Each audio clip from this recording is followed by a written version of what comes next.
کیا تھا. جب رسم سجادگی ہوتی ہے تو سب لوگ نئے سجادہ نشین کو نظر پیش کرتے تھے. تو میاں صاحب قبلہ نے سب سے پہلے 1 روپیہ دیا تو میرے جد امجد نے بجائے ایسے لینے کے ہاتھ پھیلا دیے کہ حضور اس میں ڈال دیں. اس 1 روپے کی قیمت آپ دیکھ رہے ہیں آج. میں اکثر تحدیث نعمت کے طور پر کہتا ہوں کہ میرے جد امجد کو رسم سجادگی پر میاں صاحب نے 1 روپیہ دیا تھا اور اس فقیر کی رسم سجادگی پر حضور رفیق ملت نے 6 سکے عطا فرمائے. تو یہ برکتی خزانہ ہے, برکت والا خزانہ ہے. جس طرف سے گزر جائے یہ چولہا وہاں برکتیں ہی برکتیں ہیں. بریلی شریف میں دیکھو تو برکت ماریرا کی ہے, بدایوں میں دیکھو تو برکت ماریرا کی ہے, اطراف و اکناف عالم میں دیکھو تو برکتیں ماریرا کی ہیں. اسی لیے ماریرا کے شیدائی ہر وقت یہ زبان پر رکھتے ہیں, بجز ماریرا نہ دیدے. ماریرا کے سوا ہم نے کوئی راستہ دیکھا نہیں ہے. اگر بھوکا پیٹ ہو تو ماریرا یاد آتا ہے, اور اگر سینہ علم و فضل سے خالی ہو تو ماریرا یاد آتا ہے.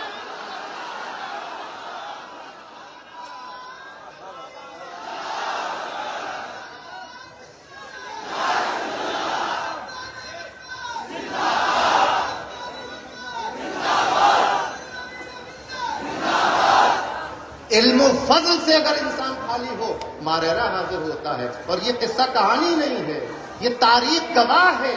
بڑے بڑے محدثین اور فقہا نے, کون نہیں جانتا, دہلی کی سرزمین پر شاہ ولی اللہ خاندان کے چشم و چراغ حضرت شاہ عبدالعزیز محدث دہلوی کی ذات کو کون نہیں جانتا. آپ کے پاس جب کوئی بہت گہرا مسئلہ سمجھنے کے لیے, یہ میں اس لیے عرض کر رہا ہوں کہ لوگ یہ سمجھتے ہیں اور یہ تاثر دینے کی کوشش کرتے ہیں, حضور مجھے آپ معاف فرمائیں, لوگ آپ کو پسند نہیں کرتے یہ بات, مگر مجھے لگتا ہے کہ میں یہ بات کہہ دوں اس اسٹیج پر. لوگ یہ تاثر دینے کی کوشش کرتے ہیں کہ یہ پیر ماریرا والے پڑھے لکھے نہیں ہیں. ارے تمہیں کیا پتا کہ علم کیا چیز ہے؟ حضرت شاہ عبدالعزیز سے پوچھو کہ علم کسے کہتے ہیں, اور علم سے سینہ منور ہونا کیا ہوتا ہے, اور عالم ربانی کیا ہوتا ہے, اور علم لدنی کیا ہوتا ہے. کہ جب کوئی شخص وحدت الوجود کا مسئلہ سمجھنے کے لیے شاہ صاحب کے پاس آتا تو فرماتے کہ تمہاری تفہیم تو بھائی آل احمد ہی کر سکتے ہیں. کون بھیج رہا ہے؟ وقت کا محدث بھیج رہا ہے, شاہ ولی اللہ کے خاندان کا چشم و چراغ بھیج رہا ہے. مدرسہ رحیمیہ کی مسند تدریس پر جلوہ افروز وقت کا محدث بھیج رہا ہے. اور کیوں بھیج رہا ہے؟ کہ مسئلہ وحدت الوجود سمجھانا ہے. تو اب بھائی آل احمد کس کی طرف کون بھیج رہا ہے؟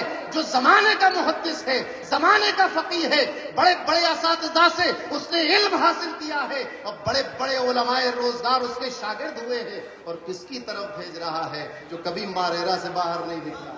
کس کے پاس بھیجا؟ جس نے کسی استاد کی درسگاہ میں زانو تلمس نہیں کیا. کس کے پاس بھیجا؟ جس کے پاس علمیت اور عالمیت کی کوئی ڈگری نہیں تھی. کس کے پاس بھیجا؟ کہ جس کے مہر, کسی عالم کی مہر اس کے پاس نہیں تھی کہ آل احمد اچھے بھی عالم ہے. یہ وہ ذات گرامی ہے جو اپنی خانقاہ سے باہر کہیں نہیں لے گئے, کہیں تشریف نہیں لے گئے. ان کے پاس بھیجا کس مسئلے کو؟ مسئلہ وحدت الوجود. علامہ فضل حق خیرآبادی نے لکھا ہے, لوگوں کی تفہیم نہیں ہو پائی. حضرت مخدوم ماہمی نے لکھا ہے, لوگوں کی تفہیم نہیں ہو پائی. مگر ایک شخص جو مسئلہ وحدت الوجود کو سمجھنا چاہتا تھا, بھائی آل احمد کے پاس آیا, جو کبھی ماریرا سے باہر نہیں نکلے. آپ کے پاس آیا, آپ عبادت خانے سے باہر تشریف لا رہے تھے, ملاقات ہوئی, کیوں آئے ہو؟ کہا محدث دہلوی نے آپ کے پاس بھیجا ہے کہ آپ یہ مسئلہ مجھے سمجھا دیں. سائل یہ سوچ رہا ہوگا کہ درسگاہ لگی ہوگی, شاگردوں کا جھمگٹا ہوگا, مسند سجی ہوگی, حضور اچھے میاں صاحب جب صبح کو درس دیں گے تو یہ مسئلہ حل ہوگا. آپ نے اسی وقت اپنی خانقاہ کے چھپر سے ایک تنکا نکالا, تنکے کو توڑ کر پھینک دیا, فرمایا سمجھ گئے مسئلہ؟ سائل نے کہا حضور سمجھ گیا مسئلہ, دل روشن ہو گیا, سینہ منور ہو گیا. یہاں سے واپس چلے گئے. اب شاہ صاحب کے پاس دوبارہ پہنچے, انہوں نے کہا بہت جلدی آ گئے, دہلی میں تو کافی دن قیام رہا, ہم نے کافی سمجھانے کی کوشش کی, ماریرا سے اتنی جلدی واپس کیوں آ گئے؟ کہا حضور انہوں نے تو مسجد سے نکل رہے تھے, آمنے سامنے ملاقات ہوئی اور ایک تنکا توڑ کر پھینکا اور کہا سمجھ گئے. میں نے کہا سمجھ گیا, دل روشن ہو گیا, پورا مسئلہ واضح ہو گیا. شاہ صاحب نے کہا کہ بھائی اتنے باکمال شخص کے پاس پہنچ گئے تھے تو کچھ دن رک جاتے، فیض حاصل کرتے۔ اس نے کہا حضور میں نے یہ سوچا کہ جس کو عطا کرتے ہوئے دیر نہ لگتی ہو، کچھ لغزش ہو جائے تو کہیں لیتے ہوئے بھی دیر نہ لگے، تو جو کچھ لے گیا تھا کہیں واپس نہ دیا تھا۔ کیا بات ہے، واہ واہ واہ۔ اسی لیے تمام برکاتی مشائخین، اولیاء، علماء ببانگ دہل کہتے ہیں کہ ہندوستان کی سرزمین پر اگر غوث الاعظم کا کوئی نائب مطلق ہے تو اچھے میاں کی ذات۔ یہی مسئلہ بغداد کی سرزمین پر حضرت سیدنا شیخ شہاب الدین عمر سہروردی کے ساتھ پیش آیا تھا کہ علم ظاہر سے سینہ بھرا ہوا تھا۔ حضور غوث اعظم کی بارگاہ میں پہنچے، علم کلام کے ماہر ہیں، معقولات کے ماہر ہیں، تمام علوم و فنون کے ماہر ہیں۔ آپ کے شیخ نے کہا غوث اعظم سے کہ یہ لڑکا علم کلام میں بہت دلچسپی لیتا ہے، اس پر نظر فرما دیں۔ سینے پر ہاتھ رکھا، ایسا لگا کہ کوئی چیز دھوئیں کی طرح اڑ گئی۔ اس کے بعد سینہ علم سے ظاہر سے خالی ہو گیا۔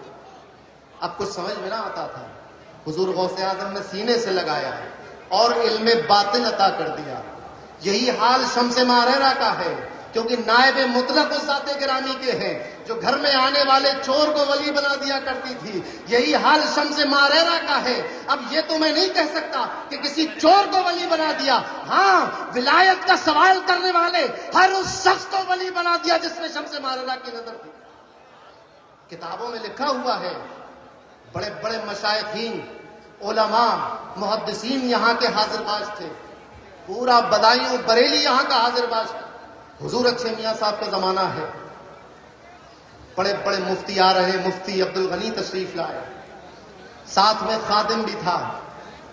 وہ اس کام کے لیے کہ مفتی صاحب جب وضو کریں تو پانی بھر کے دو، کہیں جائیں چپل اتاریں تو چپل اٹھا لو، جب کھانے بیٹھے تو ہاتھ دھلا دو، کپڑا بدلنا ہو تو کپڑا نکال کر دو۔ اس کام کے لیے خادم ساتھ میں تھا، غریب، بے پڑھا لکھا، کمزور، ناتواں، کوئی کسی مدرسے میں نہیں گیا، کوئی تعلیم نہیں، خادم، مگر دل میں خواہش تھی کہ ہم بھی اچھے میاں سے مرید ہو جائیں۔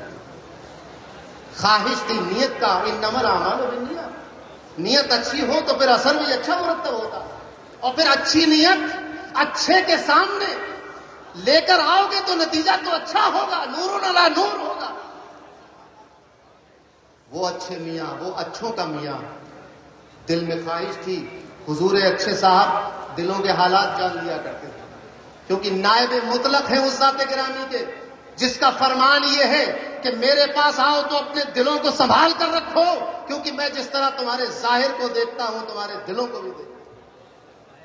دل میں خواہش تھی کہ اچھے میاں کے مرید ہو جائیں، مگر چونکہ غلام و خادم تھے، نوکر تھے، سوچا کہ ہمارے مالک بھی انہی سے مرید ہیں، ہم بھی ان کے مرید ہو جائیں، کیسے برابری کر لیں، اور میرے پاس تو نظر کرنے کو 1 روپیہ بھی نہیں۔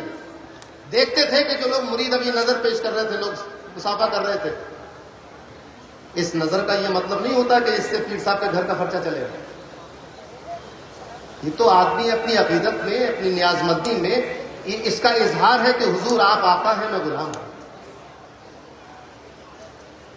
تو نظر پیش کرنے کے لیے پیسہ نہیں، شیرینی منگانے کے لیے پیسہ نہیں، تنبیہ المخلوق میں لکھا ہوا ہے۔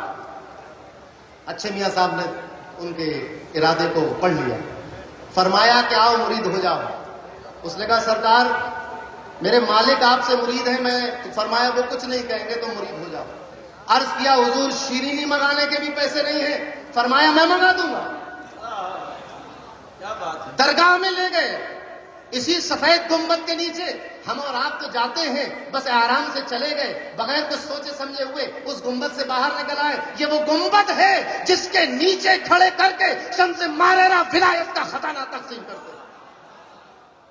یہ وہ گنبد ہے جس کے نیچے نوکروں کو آقا بنا دیا جاتا ہے، غلاموں کو عالم بنا دیا جاتا ہے، اور ایک سادہ انسان کو ولایت کی منزلوں پر فائز کر دیا جاتا ہے۔ آپ نے درگاہ میں لے جا کر مرید کیا اور اپنی ٹوپی اتار کر اس نوکر کے سر پہ رکھ دیا اور فرمایا کہ آج تک تمہیں ہر وقت ایک فکر لاحق رہتی تھی کہ ایسا ہوگا تو کیا ہوگا اور ویسا کیا ہوگا، آج سے ہم تمہیں بے فکر شاہ کا خطاب دیتے ہیں۔ بے فکر شاہ، آج سے تمہیں کوئی فکر کرنے کی ضرورت نہیں. مرید ہو کے باہر نکلے تھے تو مفتی صاحب نے اپنے غلام کی چپلیں اٹھائی. لوگوں نے کہا کہ یہ کیا ماجرا ہے؟ اب تک تو یہ دیکھا تھا کہ تم چوکی پہ نماز پڑھ رہے ہو, غلام چپل رکھوانے کر رہا ہے, مگر اب معاملہ یہ ہے کہ غلام چوکی پر عبادت میں مصروف ہے اور تم اس کی چپل اپنے سینے سے لگائے ہوئے ہو. آخر ہو کیا گیا؟ مفتی صاحب فرماتے ہیں کہ پتہ نہیں کیا ہو گیا ہے. جب تک اس کی چپلیں سینے پہ رہتی ہیں سکون محسوس ہوتا ہے, دل میں ٹھنڈک رہتی ہے. یہ ہے ماہرہ کا فیضان. ہم نے کیا سمجھا؟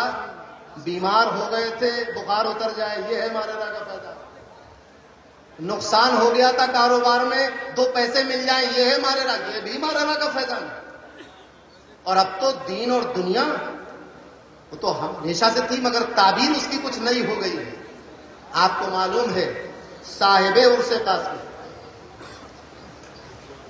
حضور اچھے میاں صاحب نے آپ کے صاحبزادے حضرت تاج العلماء کے دم قدم سے ایک مذہبی چوکی ماہرہ میں قائم کی کہ اب حضرت میاں صاحب کے ذریعے, صاحب عرس قاسمی کے ذریعے ایک مذہبی پولیس چوکی, ایک تھانہ, کہ اب اگر خلافت موومنٹ میں کوئی غیر شرعی بات ہوگی تو محمد میاں اس کی رپورٹ لکھیں گے. اب اگر رافضیت تفضیلیت کی طرف قدم بھٹکیں گے تو شکایت میاں صاحب سے ہوگی, رپورٹ وہاں لکھوائی جائے گی. اور رپٹ لکھی جاتی رہی, فیصلہ آتا رہا. مگر اب اچھے میاں صاحب نے ایک اور فیصلہ کیا. اب تو ایک ایسا پولیس آفیسر یہاں اپائنٹ کر دیا ہے قیامت تک کے لیے. حضور فضل ملت کی شکل میں ایک آفیسر اپائنٹ کیا ہے کہ اگر کوئی دنیاوی شکایت بھی ہو, کوئی ستا رہا ہو, حق مار رہا ہو, پریشان کر رہا ہو, تو آ کے افضل میاں کے پاس رپٹ لکھوا دینا, FIR کٹوا دینا, اس کی بھی, اس کا بھی علاج ہو جائے. تو یہ وہ آستانہ ہے کہ جہاں سے عمراء نے, غرباء نے, علماء نے, عام سادہ لوگوں نے, ریاست داروں نے, زمینداروں نے, ملازمین نے, ہر طبقے نے اپنے اپنے ظرف کے مطابق فیض پایا. اور کچھ واقعات تو ایسے ہیں کہ ظرف نہیں تھا, پہلے ظرف عطا کیا پھر خزانہ بھی عطا کیا. یہ وہ ماہرہ مطہرہ ہے. اس گنبد کے نیچے آپ نے سنا ہوگا 7 اقطاب آرام کر رہے ہیں. بہت باتیں ہوتی ہیں اور ہوتی رہتی ہیں, بیان کیا جاتا ہے. میں چاہتا ہوں کہ آج ادھر سے اوپر کو چلیں, ہمیشہ اوپر سے نیچے کو آتے ہو, آج نیچے سے اوپر کو چلو.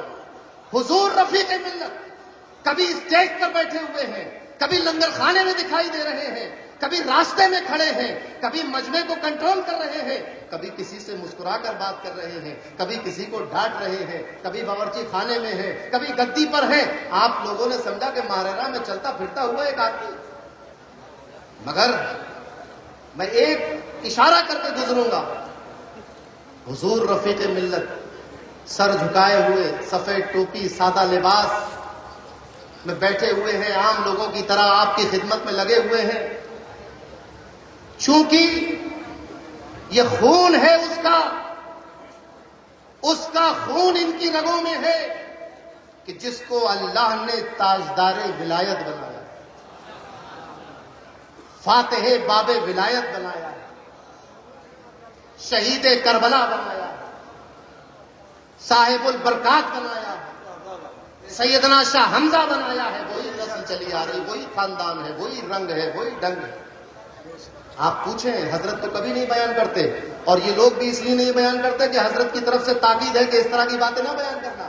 مگر جو پرانا نوکر ہوتا ہے وہ کبھی باتیں مانتا ہے, کبھی نہیں مانتا, تو اس کی محبت کی بات. یہ سب نئے ملازمین ہیں, یہ حکم دولی نہیں کر سکتے, مگر میں 280 سال پرانا نوکر ہوں.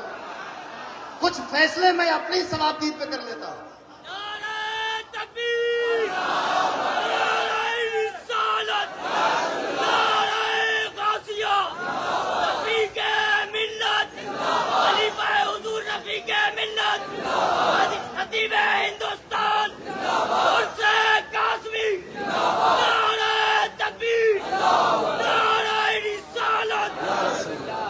پتا کیسے چلے گا لوگوں کو؟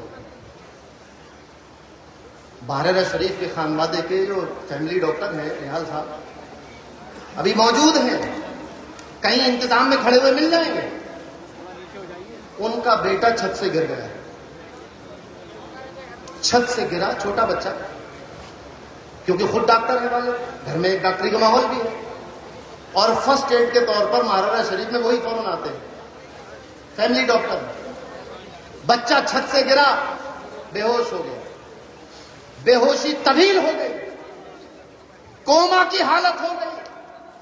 رفیق ملت یہاں موجود نہیں تھے، باہر تھے. جب آئے معلوم ہوا کہ ایک لمبی بے ہوشی ہے، کوما کی حالت ہے. کوما کی حالت تو ہوتی ہے جس میں مریض کو کچھ احساس نہیں، اس کو آوازیں دیں وہ ریئیکٹ نہیں کرتا، سانس تو لیتا ہے مگر اس کو کسی درد کا، تکلیف کا، آواز کا، خوشبو کا، بدبو کا احساس نہیں ہوتا، بھوک اور پیاس کا احساس نہیں ہوتا.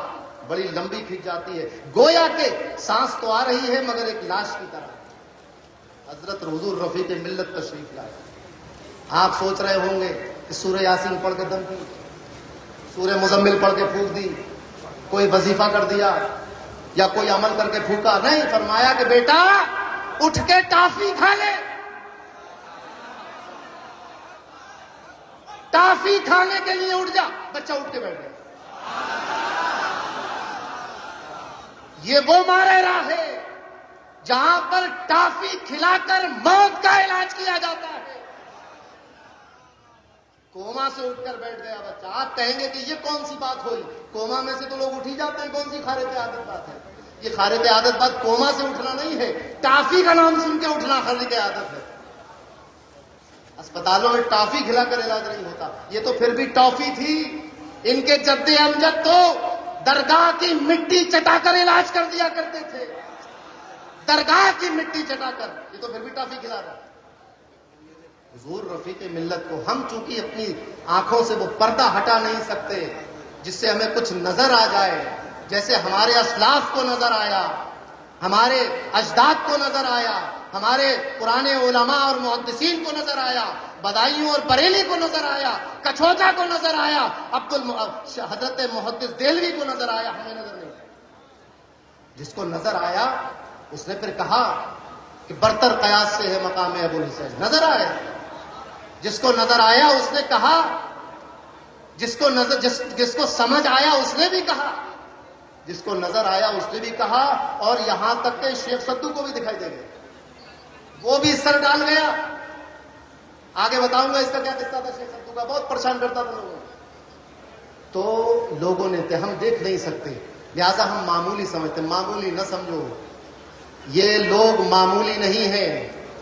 یہ ان ہستیوں کے وارث ہیں کہ جن کی زبان میں اللہ نے کن کی تاثیر رکھی تھی کہ یہ جو کہتے ہیں وہ ہو کر رہتا ہے، جو فرماتے ہیں وہ ہو کر رہتا ہے. ان کی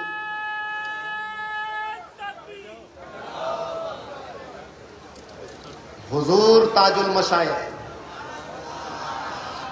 آج کی بزم کے دولہا، ہمارے اور آپ کے مرکز عقیدت، ساقی بزم طریقت. ابھی کل برکاتی احباب بدائیوں مجھ سے ملنے آئے، گزر رہے تھے تو ملاقات ہوئی، تذکرہ چھڑ گیا مہاراجہ شریف کا. دیکھیے بات، محبت کرنے والے جب ملتے ہیں تو پھر محبوب ہی کا ذکر چھوڑ جاتا ہے، پھر ادھر ادھر کی بات نہیں ہوتی، کوئی ادھر ادھر کی بات نہیں ہوتی. یار کا ذکر چلے، غیر کا ذکر نہ ہو، بات فقط یار کی. بات چلی ایسی برکاتیت کی، مہاراجہ شریف کی، بزرگوں کی، محبت کی، عقیدت کی. اندور کے احباب تھے، مجھے انہوں نے واقعہ بتایا حضور تاج المشائخ کا. اور یہاں بیٹھے ہوئے نہ جانے کتنے لوگوں کے ساتھ اس طرح کے معاملات ہوئے ہوں گے، وہ بیان نہیں کر پاتے لوگ.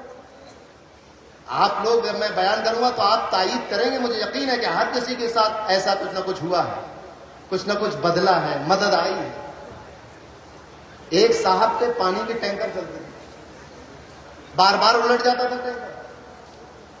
خواب میں دیکھا کہ ٹینکر الٹا تو ایک بزرگ نے آ کر سیدھا کر دیا.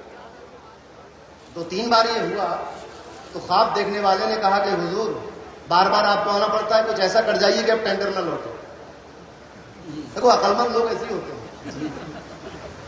تو ان بزرگ نے اس کے ٹینکر میں جو تعویذات پڑے ہوئے تھے اس کو نکال کے پھر مار دیا, ٹینکر سے چل گیا, بات ختم ہو گئی. کچھ دنوں کے بعد یہ برکاتی احباب اس شخص کے پاس بیٹھے ہوئے موبائل دیکھے, اچانک حضور امین ملت کی تصویر سامنے آ گئی. اس نے کہا کہ بھائی یہ کون ہے؟ کہا یہ ہمارے پیر و مرشد حضور امین ملت ہیں. اس نے کہا کہ یہ وہی بزرگ تو ہیں جو خواب میں میرا ٹینکر سیدھا کر دیا کرتے ہیں.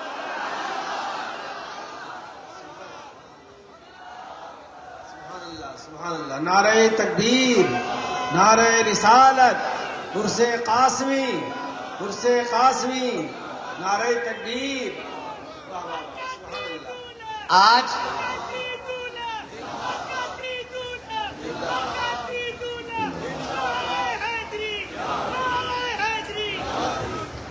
آپ دیکھیں ہم لوگوں کا چونکہ مزاج یہ بن گیا ہے کہ اسی طرح کا کوئی معاملہ ہو تو کرامت ہے. آپ کو کرامت اور سنا, حالانکہ بہت پردہ پوشی کرتے ہیں, چھپاتے ہیں اپنے آپ کو, مگر میں نے آپ کو بتایا میں پرانا کتا ہوں تو میں کبھی آگے بھی چلوں گا کبھی پیچھے بھی چلوں گا, مجھے تو کوئی روک ٹوک نہیں. حضور سرکار کلام آنے ملت, آپ سوچ رہے ہو ان کی کیا کرامت ہے بھائی؟ ارے آج سے 20, 25, 30 سال پہلے کے علی گڑھ کا دیکھنے والا آج علی گڑھ کو جا کر دیکھے, آج سے پہلے علی گڑھ دیکھا ہوگا. یا رسول اللہ کہنے کو شرم سمجھا جاتا تھا, شرک سمجھا جاتا تھا, گناہ سمجھا جاتا تھا. سلام پڑھنے پہ پابندی تھی, میلاد کے نام پہ پابندی تھی, مگر یہ کرامت ہے حضور سرکار کلام کی کہ آج اس علی گڑھ شہر میں کئی مدارس اہل سنت کے قائم ہو گئے ہیں, ہزاروں بچے سنی ہو رہے ہیں, عید میلاد النبی منایا جا رہا ہے, جلوس محمدی نکالا جا رہا ہے. یہ کسی کرامت سے کم ہے بات؟ کس ادارے میں, کس جگہ میں جہاں پر ٹھپا لگا ہوا تھا کہ یہ بس تو یہ تو بےغنی لوگوں کا, ایک مرد مجاہد کھڑا ہوا علم لے کر, سنیت کی بہاریں پھیل گئی. اور یہ استقامت ہے ان کے درد دل میں, جو سنیت کا درد ہے وہ کسی کرامت سے کم نہیں ہے. آج ہم اس علی گڑھ کی بدلی ہوئی حالت دیکھ رہے ہیں.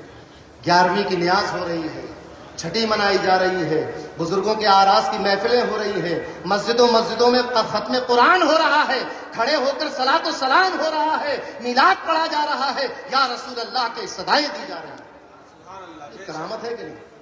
تو یہ چونکہ بات پھر وہی آئے گی, کسی سمجھنے والے سے سمجھو کہ کیسا ہے ماررا, کیسی ہے نسل, کیسے ہیں لوگ. سمجھانے والے تو سمجھاتے رہے اور کہا کہ تیری نسل پاک میں ہے, بچہ بچہ نور کا, تو ہے اہل نور, تیرا سب گھرانہ نور. تو جہاں نور ہوگا وہاں روشنی پھیلے گی, جہاں چراغ جلے گا تو پھر روشن ہوں گی چیزیں. تو منور ہو رہا ہے. حضور احسن العلماء, بہت پیچھے کی بات نہ کروں, ابھی کی بات لیں اور میری بات کی تائید اہل خاندان کریں گے. حضور سرکار خرد حضرت سید عثمان میاں صاحب قبلہ مدظ اللہ العلی تشریف لائے. نعرہ تکبیر, نعرہ رسالت,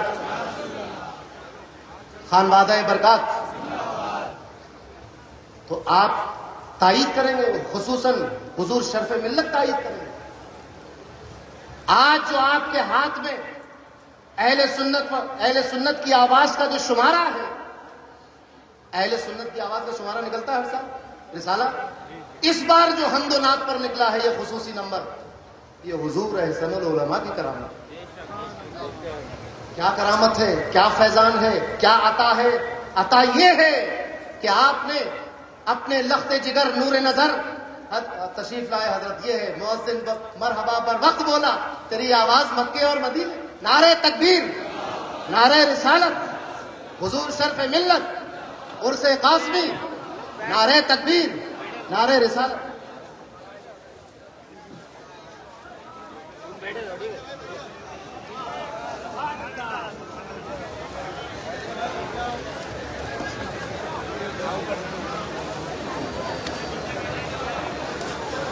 تشریف رکھیں آپ لوگ. یہ تائید ہے,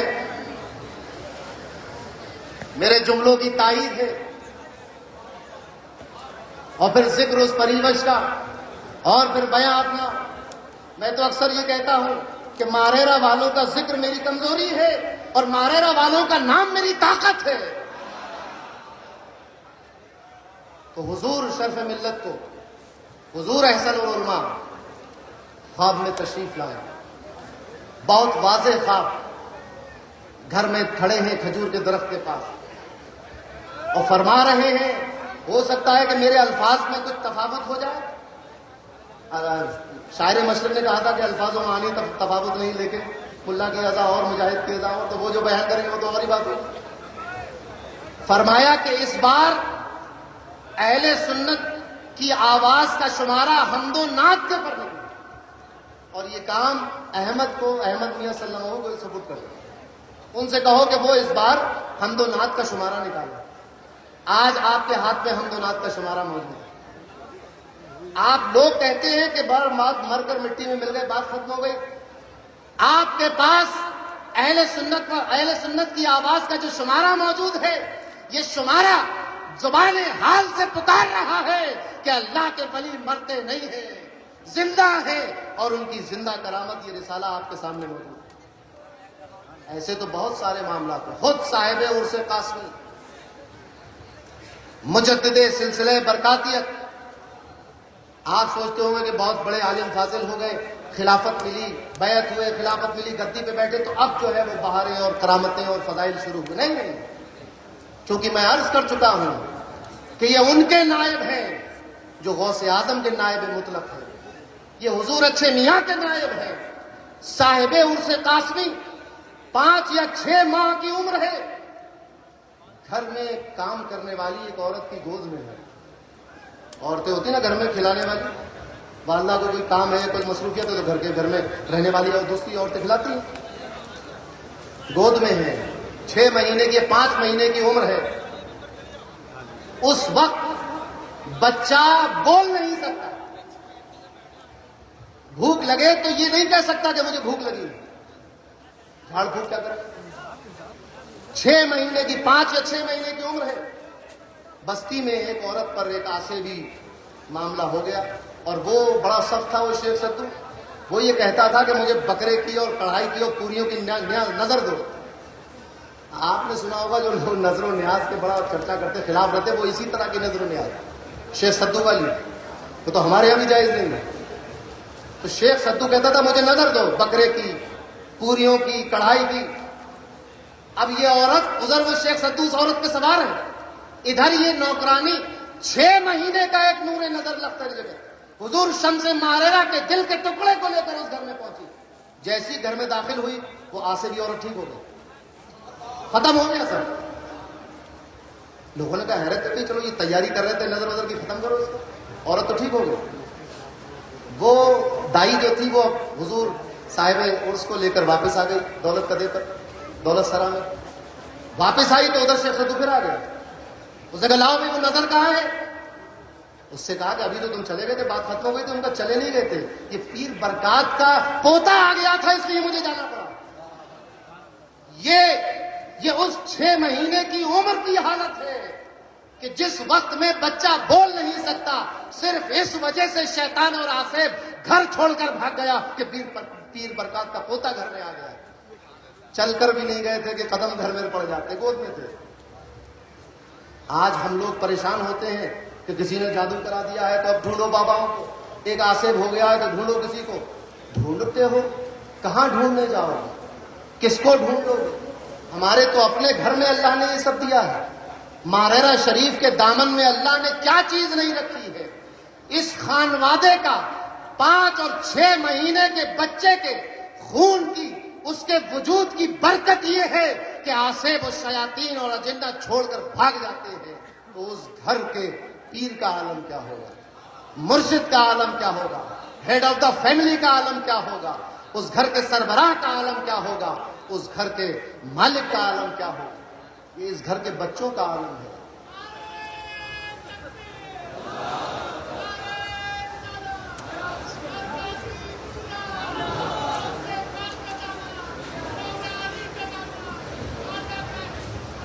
ابھی آپ نے نعرہ سنا غوث اعظم کا دامن، پکڑ کے دکھاؤ غوث پاک کا دامن کہاں ہے. نہ تو غوث پاک کے کرتے تو ہے نہیں یہاں پر کسی کو. کیسے پکڑو گے غوث پاک کا دامن؟ غوث پاک کا دامن پکڑنا ضروری ہے. ہم سب کا معاملہ بھی یہ ہے کہ ہم غوث کا دامن پکڑے ہوئے. کیسے پکڑے ہوئے ہو؟ ایسے پکڑے ہو کہ تم ان کا دامن پکڑے ہو. اور یہی دامن اچھے میاں کا دامن ہے، اور یہی دامن صاحب البرکات کا دامن ہے، اور یہی دامن غوث اعظم کا دامن ہے، یہی دامن مولا علی کا دامن. ایسے غوث کا دامن آتا. تو اس گھر کے، اور وہ شیخ سدو جو تھا وہ صاحب البرکات سے بھی ایک بار خائب و خاصر ہو چکا ہے. صاحب البرکات کے کپڑے لے کے بھاگ گیا تھا.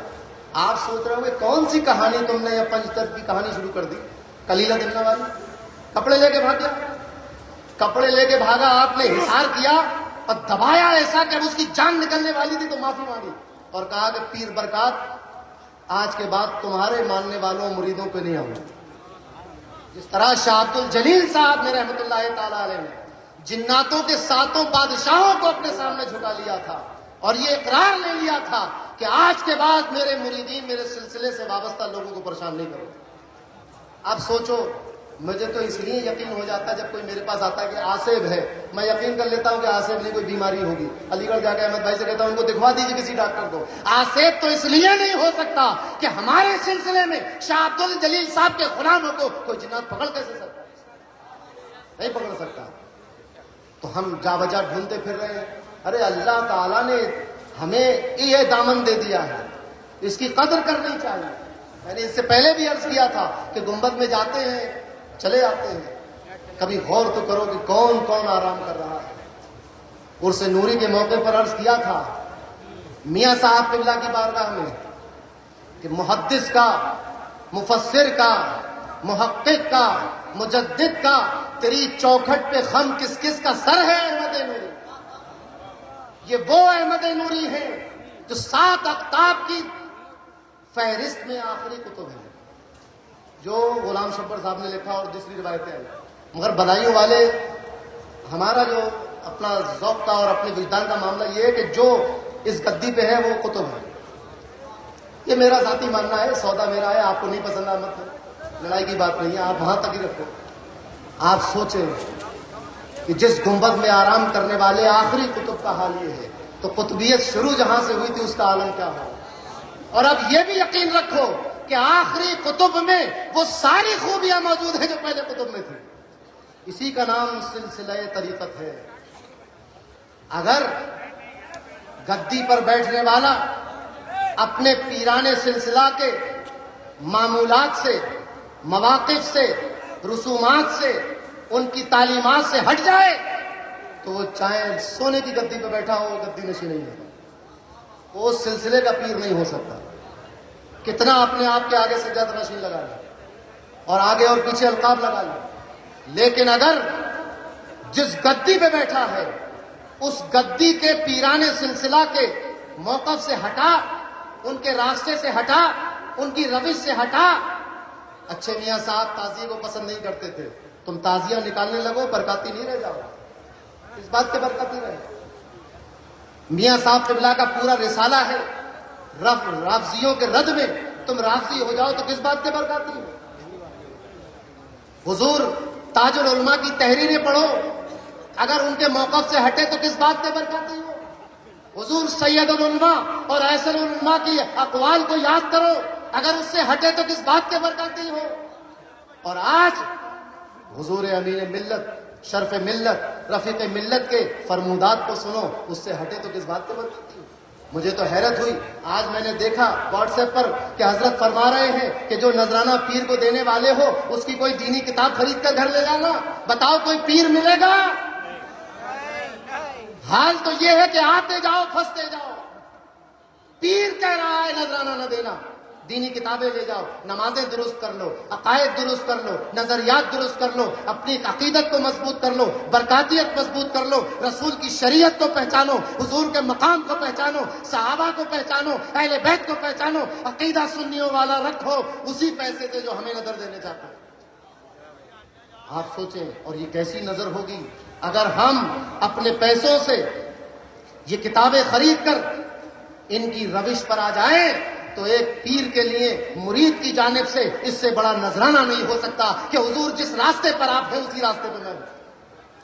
میں نے اپنا آپ کو سونپ دیا، اپنے نظریات، اغراض و عواطف آپ کے حوالے کر دیے۔ اب میں وہی چاہوں گا جس کو آپ چاہتے ہیں، اب میں وہی سوچوں گا جو آپ چاہتے ہیں، اب میں ویسے ہی چلوں گا جیسا آپ چاہتے ہیں، اب میں وہی رسومات کو روا رکھوں گا جو آپ چاہتے ہیں۔ جو آپ کے یہاں نہیں ہے وہ میرے یہاں بھی نہیں ہے۔ پھر تو برکاتی ہے، حضور صاحب البرکات کا گھرانہ ہے۔ آخری بات عرض کر دوں، حضور صاحب البرکات سب جانتے ہیں، کالپی تشریف لے گئے۔ حضرت سیدنا فضل اللہ کالپوی رحمت اللہ تعالی علیہ کے پاس حضور غوث پاک کے اشارے پر کیوں گئے؟ قادری سلسلے کی خلافت کے لیے۔ بات یاد رکھیے گا غور سے، ہو سکتا ہے موقع پر کبھی جواب دینا پڑ جائے۔ قادری سلسلے کی خلافت کے لیے تو سوال یہ پیدا ہوتا ہے کہ کیا کالپی شریف جانے سے پہلے سیدنا شاہ برکت اللہ کے پاس قادری شجرہ نہیں تھا؟ یقیناً تھا۔ صفی پور شریف سے سلسلہ چشتیہ صفویہ مینائیہ آیا، ساتھ ہی ساتھ سلسلہ قادریہ بھی آیا۔ بس فرق یہ تھا کہ جو حضور غوث اعظم تک دو طرح سے مولا علی کا سلسلہ پہنچا ہے، دو طرح سے پہنچا ہے، دو طرق ہے اس کے۔ ایک تو حضرت داؤد طائی والا طرق ہے، طریقہ ہے، اور ایک امامیہ ہے، یعنی امام حسین، پھر ان کے صاحبزادے، ان کے صاحبزادے، ان کے صاحبزادے، حضرت امام علی رضا تک، وہاں سے حضرت معروف کرخی سے پھر غوث پاک، اور ادھر حسن بصری سے اور ہوتا ہوا حبیب اجمی سے ہوتا ہوا داؤد طائی اور معروف کرخی اور پھر غوث پاک تک۔ تو یہ والا شجرہ تو تھا، مگر حضور غوث اعظم نے یہ چاہا کہ جو سلسلہ بغداد میں رائج ہے میری اولاد اور میرے گدی نشین ہاتھوں سے، وہی شجرہ ماریرا سے جاری ہونا چاہیے۔ کیوں؟ کیونکہ نیابت مطلقہ ادا کرنی تھی کہ اب ہندوستان میں غوث اعظم کو پہچاننے کے لیے برکت شاہ سیدنا شاہ برکت اللہ کو دیکھنا چاہیے۔ انہیں دیکھو تو غوث اعظم کو پہچانو، کیونکہ یہ سلسلہ حضرت داؤد طائی والا یہ بغداد میں بھی رائج نہیں ہے، بغداد میں بھی وہی سلسلہ رائج ہے جو اماموں سے ہوتا ہوا آیا ہے۔ تو حضور سیدنا غوث اعظم کو اس برکاتی گھرانے سے اور سیدنا شاہ برکت اللہ سے اور آنے والی ان کی نسلوں سے اتنی محبت تھی کہ وہی شجرہ بھی دیا جو شجرہ بغداد معلیٰ میں کہا جاتا ہے۔ اس لیے آپ کالپی تشریف لے گئے۔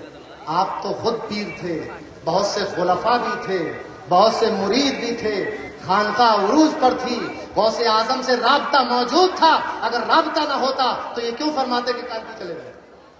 غوث پاک سے رابطہ جوڑنے نہیں گئے تھے، بلکہ غوث پاک کے حکم پر عمل کرتے ہوئے برکتیں لینے گئے۔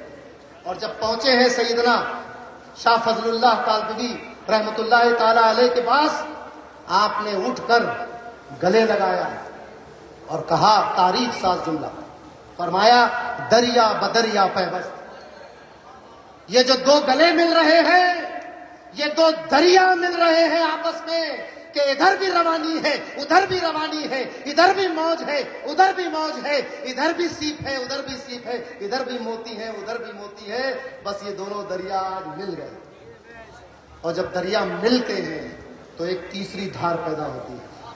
جب دو دریا ملتے ہیں تو ایک تیسری دھار اور تیسرا دھارا نکلتا ہے، اس دھارے کا نام ہے سلسلہ برکاتیہ قادریہ۔ اس دھارے کا نام ہے جو کالپی سے چلا اور ماریرا سے بہا۔ جب یہ دونوں دریا ملتے ہیں تو نیابت مطلقہ غوث اعظم کی قائم ہو جاتی ہے، اور آج اسی وجہ سے مرکز قادریت ماریرا مطہرہ بنا ہوا ہے۔ قادریت کا فیض ماریرا مطہرہ سے جاری ہے۔ اور یہ آخری بات میرے ذوق کی ہے کہ یہاں تو چشتیت غالب تھی، بدایوں میں بھی چشتیت غالب تھی۔ یہ جو بیلنس ہوا ہے، قادریت ہے چشتیت سے بہم، نگ دو پل کا ہے احمد موری، یہ جو بیلنس قائم ہوا ہے یہ سب صدقہ ہے میرے اچھے میاں کا، وہ نہ ہوتے تو بیلنس نہ ہو۔ دونوں دھاروں کو بیلنس ترازو کی طرح کر دیا کہ جس طرح قادریت کا فیضان موجزن ہے، اسی طرح چشتیت کا فیضان موجزن ہے۔ برکاتیوں، تم کسی موقع پر احساس کمتری میں نہ ہونا کہ ہندوستان میں نعرہ تو لگاتے ہو خواجہ کا ہندوستان، مگر فیض ہاتھ میں نہیں ہے، شجرہ ہاتھ میں نہیں ہے۔ جس طرح چشتیت تمہارے ہاتھ میں ہے شاید ہی کسی کے ہاتھ میں ہو۔ تو یہ حال ہے ماریرا مطہرہ کا۔ ہر شخص کے جس کو دیکھو وہ ایک نئی آب و تاب کے ساتھ اس سفید گنبد کو دیکھو گے، کبھی قرآن گھر کو دیکھو گے، کبھی اس چمن کو دیکھو گے، لنگر خانے کو دیکھو گے، اور آتے ہیں چلے جاتے ہیں. سوال یہ اٹھتا ہے کہ کیوں آئے ماہریرا، کیوں آئے؟ وقت میرا بہت ہو گیا مگر اب یہ بس اسی پر ختم کرتے ہیں. کیوں آئے ماہریرا؟ آپ کہیں گے یا میں بتا دوں آپ کو کیا کہنا ہے؟ آپ یہ کہیے کہ ہم اپنے پیروں کی زیارت کو آئے ہیں، ہم قادری فیضان لینے آئے ہیں، برکاتی فیضان لینے آئے ہیں، یہ گردش لیل و نہار کا شکوہ کرنے آئے ہیں، اپنی آپ بیتی سنانے آئے ہیں، اپنے حالات کا بیان کرنے آئے ہیں، کسی کی شکایت کرنے آئے ہیں، کسی کی سفارش کرنے آئے ہیں، اپنے پیروں کے پاس اپنا دل دکھانے کے لیے آئے ہیں، اپنی صورت دکھانے کے لیے آئے ہیں، قادری لنگر کھانے کے لیے آئے ہیں، برکاتی فیضان لینے کے لیے آئے ہو، برکاتی دولہا کو دیکھنے آئے ہو، علماء کی تقریریں سننے آئے، کسی غیر شرعی کام کے لیے آپ نہیں آئے. اسی لیے نمازوں کا کتنا اہتمام ہے آپ دیکھ رہے ہیں، تو نمازوں کا پیغام لے کر جاؤ کہ نماز کتنا ہی اہم معاملہ ہو مگر نماز ہونی چاہیے. ایک جماعت نکل رہی ہے، دوسری موجود ہے. اس گراؤنڈ میں نماز ہو رہی ہے کہ نہیں ہو رہی ہے؟ نماز ہو رہی ہے. اب میں بات میری ختم ہو گئی، 2-3 شعر تاجدار ماہریرا کی شان میں عرض کر کے رخصت ہو جاؤں گا. میرے پیر و مرشد کے ہیں عرض کیا کرتے ہیں کہ ادا کیا شکر ہو اللہ کے انعام بے حد کا، ادا کیا شکر ہو اللہ کے انعام بے حد کا، بنایا بندے درگاہ ہم کو آل احمد کا. آل احمد کون؟ قبلہ جسم و جان، غوث زمان، ابو الفضل آل احمد، حضور اچھے میاں صاحب قبلہ قدس سرہ العزیز، تاجدار ماہریرا حضور اچھے میاں. بنایا بندے درگاہ ہم کو آل احمد کا، اور حضور صاحب البرکات کی برکت نمایاں ہے. یہاں بٹتا ہے صدقہ حضرت آل محمد کا، اور مزہ جب ہے میرے آدھا بھی تھوڑا سا مزہ چکھے، مزہ جب ہے میرے آدھا بھی تھوڑا سا مزہ چکھے، جناب سید حمزہ کی اس سیف مہند کا، جناب سید حمزہ کی شمشیر مہند کا. اور میرے اچھے میاں اچھا بنا دیتے ہیں دم بھر میں. اچھا بننے ہی تو آتے ہیں ہم لوگ. نام و کام و تنو جانو حال و مقال سب میں اچھے کی صورت پہ لاکھوں سلام. میرے اچھے میاں اچھا بنا دیتے ہیں دم بھر میں. انہیں آسان ہے اچھا بنا دینا ہر ایک بد کا، انہیں آسان ہے اچھا بنا دینا ہر ایک بد کا. اور تیرے دربار میں جینا، تیرے دربار میں مرنا، تیرے دربار میں جینا، تیرے دربار میں مرنا، یہی مطلب ہمیں معلوم ہے ایسے مخلد کا، یہی مطلب ہمیں معلوم ہے ایسے مخلد کا. اور ہمارے پیر کے ہاتھوں ہمارے ہاتھ آیا، ہمارے پیر کے ہاتھوں ہمارے ہاتھ آیا خدا کا، مصطفیٰ کا، غوث کا اور آل احمد کا. خدا کا، مصطفیٰ کا، غوث کا اور آل احمد کا. اور تیرا سالم تیرے ہوتے ہوئے کیوں کر پریشان ہو، تیرا سالم تیرے ہوتے ہوئے کیوں کر پریشان ہو. کرم ہے اس پہ تیرا اور تیرے جد امجد کا، کرم ہے اس پہ تیرا اور تیرے جد امجد کا. اللہ تبارک و تعالیٰ سے دعا ہے کہ اس آستانے کو اسی طرح شاد و آباد رکھے، تمام برکاتیوں کی تمام مشکلوں کو دور فرما دے. اس گنبد سے ہم اسی طرح فیض حاصل کرتے رہیں. ہمارے دلوں میں جو عقیدت اور محبت ہے اس میں اور اضافہ ہو جائے، اور ہمارے سرکار ہمارے پیر و مرشد برکاتی دولہا کو اللہ تبارک و تعالیٰ صحت کاملہ عطا فرمائے، اور تا دیر ہمارے سروں پر صحت و عافیت کے ساتھ اس خانوادے کا سایہ قائم و دائم رکھے. کہنے سننے میں جو کچھ غلطی ہو گئی وہ اللہ تبارک و تعالیٰ مجھے معاف فرمائے. استغفر اللہ ربی من کل ذنب و اتوب الیہ، وآخر دعوانا ان الحمد للہ رب العالمین.